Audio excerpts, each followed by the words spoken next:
দেখুন অল্পের জন্য অটো রিক্সাটা কিন্তু রাস্তা থেকে বাইরে পড়ে যায় নাই। 10 টাকার দেখুন এই জায়গায় প্রথম আমি ছিলাম। আর যখন আমি যাইতেছি এর অটোর পিছনে, আর তখন কিন্তু যে অটোটা কিন্তু যে ট্রাকটাকে দেখে কিন্তু যে ব্রেক করছে। দুর্ঘটনা ঘটে নাই, কিন্তু দুর্ঘটনা ঘটতে কিন্তু দেরি হইতো না। যখন ট্রাকটা অটোকে সাইড দিয়ে চলে আসতেছে তখন কিন্তু অটোর সাথে কিন্তু ট্রাকটা অটোমেটিক বেজে গেছিল।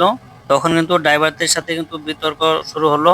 আর আমি যেটা বলি, আর যে ট্রাক চালিয়ে আসছে তিনি কিন্তু চাইলে কিন্তু আগে থেকে ব্রেক করতে পারতো, অটোটা যাইলে পরে কিন্তু যে ট্রাকটা এদিকে আসতে পারতো।